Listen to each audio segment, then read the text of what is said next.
The neighborhood knew him simply as Sam. Samuel Washington, 55 years old, with a salt and pepper beard that framed his weathered face and arms that still carried the muscle memory of 2 decades in the Navy SEAL.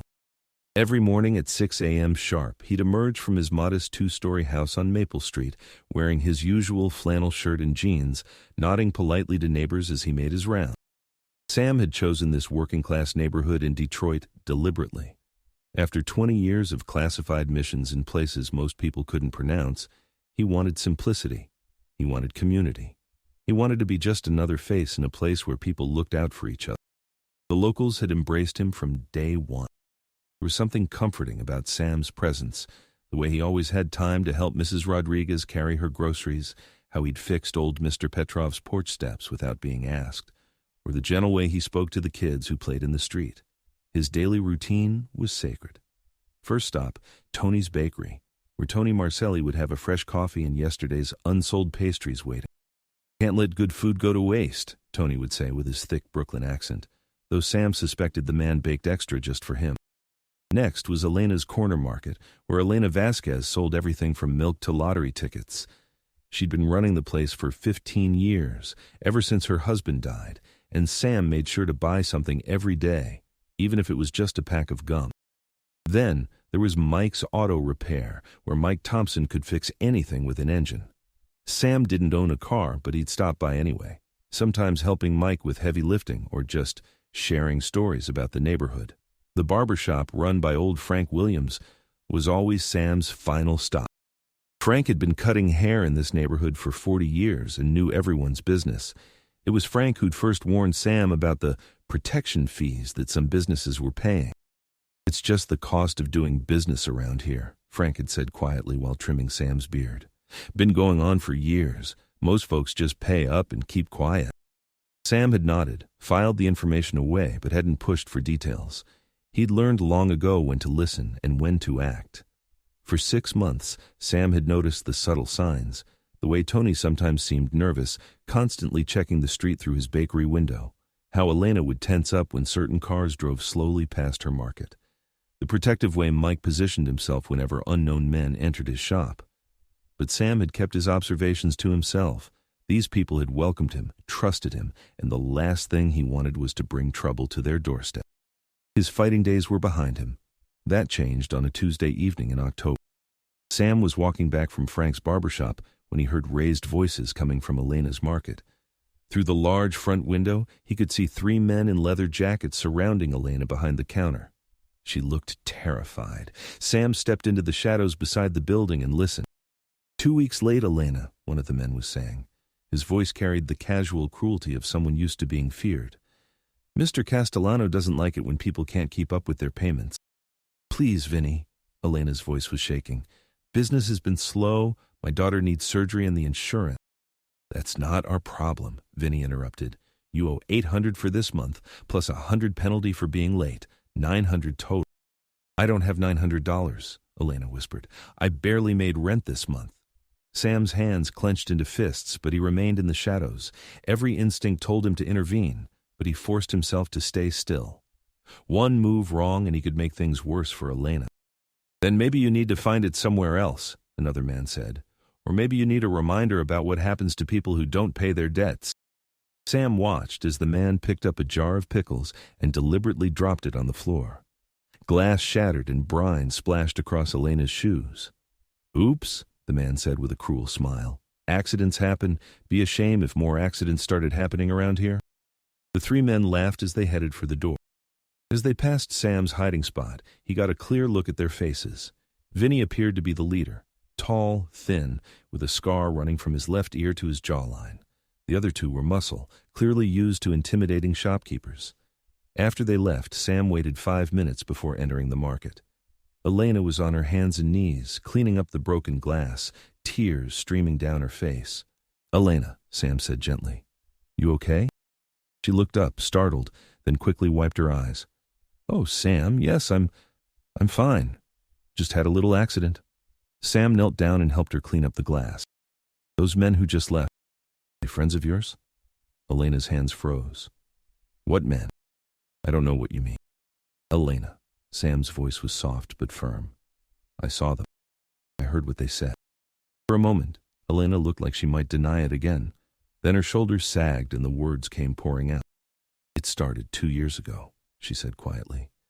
After the neighborhood started getting better, property values going up. These men, they said they were providing protection services. Said bad things could happen to small businesses if they weren't properly protected. How much do you pay them? $400 a month, Elena whispered. I know it doesn't sound like much, but with my daughter's medical bills, the rent increases. What about the others? Tony, Mike, Frank? Elena nodded miserably. Everyone pays. Tony pays $600 because his bakery does better business. Mike pays $500. Frank pays $300. We all do. What choice do we have? Sam helped Elena to her feet. You have more choices than you think. That night, Sam sat in his kitchen, staring at the phone number Frank had given him months ago. It was for a friend in the Detroit Police Department, someone Frank said could be trusted. Sam had never felt the need to use it before, but calling the police felt wrong. These people had been paying protection money for 2 years. If the police could have solved this problem, wouldn't they have done it already? Either they didn't know, didn't care, or worse, some of them were getting paid to look the other way. Sam had seen corruption in enough places to know how it worked, and he'd learned long ago that sometimes the official channels weren't the answer. He thought about Elena's tears, Tony's nervous glances, Mike's defensive posture. These people who had welcomed him, who had made him feel like part of a community for the first time in years. They deserved better. The next morning, Sam began what he called reconnaissance. But unlike his military days, this wasn't about gathering intelligence on enemy positions. This was about understanding the ecosystem of fear that had taken root in his neighborhood. He started with casual conversations, a comment to Tony about how business seemed slow, a question to Mike about whether he'd had any trouble with break-ins, a mention to Frank about strange cars he'd seen in the neighborhood. Slowly, the picture came together. The protection racket was run by the Castellano family, a mid-level organized crime group that controlled several neighborhoods in the area. They weren't the biggest fish in Detroit's criminal pond, but they were big enough to intimidate small business owners. Vinny, the Scar Marconi, was Castellano's primary collector. He had 2 regular partners, Danny Muscle Torino and Bobby the Kid Rossetti. They made their rounds every month, always the same schedule, always the same threats. The businesses that couldn't pay faced escalating consequences. First came broken windows, then small fire. Finally, if someone really couldn't pay, they'd find their insurance mysteriously canceled and their business suffering a series of accidents until they were forced to close. It was a well-oiled machine of exploitation, and it had been running for years. Sam spent a week observing their patterns. Vinny and his crew operated out of a social club 6 blocks away. They drove the same black Cadillac, parked in the same spots, ate lunch at the same diner every Tuesday. They were professionals at intimidation, but they'd gotten sloppy about security. Why worry about being watched when everyone in the neighborhood was too scared to do anything about it? That was their first mistake. Their second mistake was not knowing who Sam Washington really was. On a Thursday night, Sam made his decision. Elena had been crying again that afternoon. Her daughter's surgery had been postponed because she couldn't make the down payment. Tony had confided that he was thinking about selling the bakery because he couldn't keep up with both the protection payments and his loan payments. Mike had stopped smiling altogether. Enough was enough. Sam waited until 2 a.m., then slipped out of his house wearing all black. He moved through the shadows like he had in Afghanistan, in Iraq, in places where being seen meant dying. The social club was closed, but Sam knew Vinny lived in an apartment above it. He'd watched the man's routine for 3 days. Vinny always parked his Cadillac in the alley behind the building. Sam approached the car silently, his military training making him invisible in the darkness. He popped the hood without making a sound and went to work. 20 minutes later, he was back home, as if he'd never left. Friday morning, Vinny's car wouldn't start. The alternator had mysteriously failed. By the time a tow truck arrived and the car was diagnosed, it was late afternoon. Too late for collection. Monday morning, Danny Torino woke up to find his motorcycle wouldn't start either. The battery was completely dead, and for some reason, none of the electrical components were working properly. Tuesday, Bobby Rossetti discovered that his car's brake lines had developed a small leak overnight. Nothing dangerous, but enough that any responsible mechanic would refuse to let him drive it until it was fixed. 3 separate mechanical failures in 4 days. Bad luck, Vinny told himself. These things happen. But Sam was just getting started. The following week, Vinny finally made it to Elena's market for collections. Sam watched from across the street as the 3 men entered the store. This time, he didn't hide. He called the market's landline from his cell phone. Elena's corner market, Elena answered, her voice tight with stress. Elena, it's Sam, he said quietly. I'm watching your store right now. When those men leave, I want you to lock the door and put up the closed sign. Can you do that for me? Sam, I don't understand. Just trust me. Lock the door when they leave.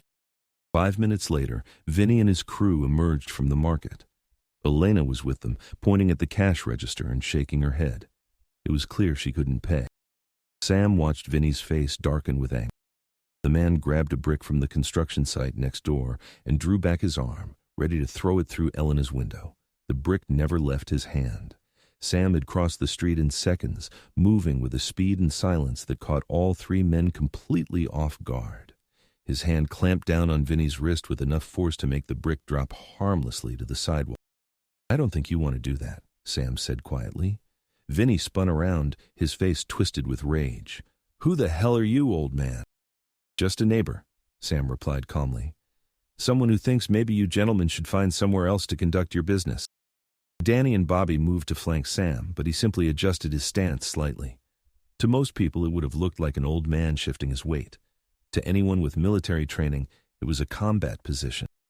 You picked the wrong day to play hero, Grandpa, Vinny snarled, reaching inside his jacket. His hand never found his weapon. Sam's movements were a blur. A precise strike to Vinny's wrist numbed his entire arm. A second strike to a pressure point in his neck made his knees buckle. Before Danny and Bobby could react, Sam had stepped behind Vinny and applied just enough pressure to a nerve cluster to make the man completely compliant. Here's what's going to happen, Sam said in the same conversational tone he might use to discuss the weather. You gentlemen are going to walk away. You're not going to come back to this market. You're not going to bother Elena or any of the other business owners on this street. And if I see you around here again, our next conversation won't be this polite.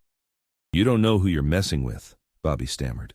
Sam looked at him with eyes that had seen combat in 3 different countries. Son, you have no idea who you're messing with. He released Vinny, who stumbled forward, gasping. The 3 men looked at each other uncertainly. This wasn't how things were supposed to go. People in this neighborhood were supposed to be scared. This isn't over, Vinny managed to croak. Yes, Sam said quietly. It is. He watched them drive away, then turned to find Elena staring at him through the market window, her eyes wide with amazement and fear. Sam knocked gently on the glass. Elena hesitated, then unlocked the door. Who are you? She whispered. I'm just Sam, he replied. Your neighbor. Someone who cares about this community. Elena studied his face, seeing something there she'd never noticed before. Those men. They'll be back. They'll bring more people. No, Sam said with quiet certainty. They won't. That night, Sam made a series of phone calls to numbers he hadn't used in years. Old contacts, former teammates, people who owed him favors from another life. He didn't ask for much, just information about the Castellano organization, their structure, their vulnerabilities. What he learned was interesting. The Castellanos were already under pressure from larger crime families. Their territory was shrinking, their income streams drying up. They were hanging on by intimidating small business owners because they didn't have the muscle or influence for bigger operations. They were, in military terms, a target of opportunity. Over the next 2 weeks, the Castellano organization experienced a series of unfortunate events. Nothing violent, nothing that would attract police attention, but enough to cripple their operations. Vinny's replacement car suffered a series of mechanical failures that left him stranded in increasingly inconvenient locations. Danny found himself the victim of identity theft that tied up his bank accounts for weeks. Bobby discovered that someone had reported his motorcycle stolen, leading to several embarrassing encounters with police. Their social club's liquor license was mysteriously revoked due to irregularities in their paperwork. Their phone lines developed persistent problems that made it impossible to coordinate collections. Several of their regular haunts suddenly found themselves under increased scrutiny from health inspectors and fire marshals. Nothing could be traced back to Sam. To outside observers, it looked like the Castellanos were having a run of incredibly bad luck. But Vinny wasn't stupid. He knew someone was targeting them. The problem was, he had no idea who or how to fight back. The final blow came on a Thursday night. Sam had been watching the social club for hours, waiting for the right moment. When Vinny finally emerged alone, Sam was ready. It wasn't a fight. It was a conversation. Sam simply appeared beside Vinny in the alley behind the building, moving with the silent grace that had made him legendary in certain military circles. "We need to talk," Sam said. Vinny spun around, his hand moving toward his gun, but froze when he saw Sam's eyes. There was something there that spoke of violence held in check, of capabilities that went far beyond anything Vinny had encountered in his criminal career. "You," Vinny breathed. "Me," Sam confirmed. "I told you our next conversation wouldn't be as polite." "Look, old man." "Navy SEAL," Sam interrupted quietly. 20 years, Iraq, Afghanistan, and places you've never heard of. I've killed more people than you've ever threatened, and I did it for my country. Now I'm doing something for my community." Vinny's face went pale. "What do you want?" "I want you and your organization to find a new line of work, somewhere far away from my neighborhood. I can't just—" "Yes, you can." Sam's voice remained calm, conversational.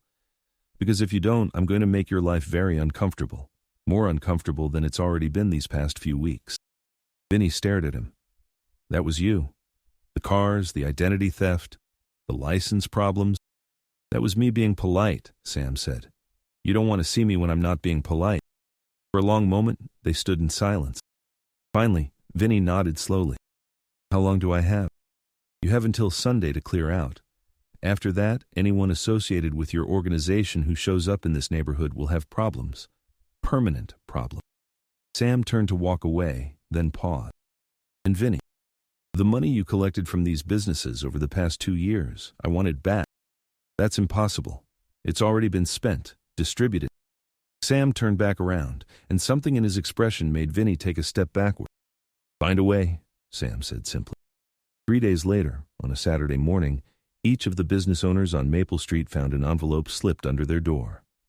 Inside was cash, enough to cover their protection payments for the entire previous year. No note, no explanation, just the money they'd been forced to pay out of fear. Elena was the first to call Sam. She was crying, but this time they were tears of relief and gratitude. "Sam," she sobbed into the phone. "I don't know how you did it, but thank you." "I didn't do anything," Sam replied. "Sometimes bad people just decide to do the right thing." By Monday, word had spread through the neighborhood that the protection racket was over. Vinny and his crew were gone, their social club closed permanently. The Castellano organization had quietly moved their operations to another part of the city. Life on Maple Street returned to normal, but with a new energy. Tony's bakery started staying open later. Elena's market began carrying fresh flowers again. Mike started working on cars in his driveway, the sound of tools and laughter drifting through the evening air. And Sam continued his daily rounds, stopping at the same shops, talking to the same people. But now there was a difference in how they looked at him. Not with fear or suspicion, but with respect and affection. They didn't know exactly what he'd done, but they knew he'd done something. They knew he'd stood up for them when no one else would. 2 months later, Sam was helping Mike replace a transmission when Elena's teenage daughter Maria approached them. "Mr. Sam," she said shyly, "my mom wanted me to give you this." She handed him a small wrapped package. Inside was a photograph, a picture of the entire neighborhood taken during the block party they'd thrown the month before. In the center was Sam, surrounded by his neighbors, all of them smiling. On the back, Elena had written, "To our guardian angel, thank you for protecting our family." Sam studied the photograph for a long time. These people, Tony with his flour-dusted apron, Elena with her proud smile, Mike with grease under his fingernails, Frank with his old-fashioned barber's vest, they had become his family. 20 years of military service had taught him how to be a warrior. But 6 months on Maple Street had taught him something more important: how to be a protector. That evening, Sam sat on his front porch, watching kids play in the street while their parents chatted on stoops and in doorways, the sound of normal life, of a community that felt safe. Mrs. Rodriguez walked by with her groceries, waving at Sam as she always did. "Beautiful evening, isn't it, Sam?" "Yes, ma'am," Sam replied with a smile. "Perfect evening." As the sun set over Maple Street, Sam Washington, former Navy SEAL, current neighborhood guardian, settled back in his chair and watched over his community. Not because anyone had asked him to, not because it was his job, but because this was his home, and home was worth protecting.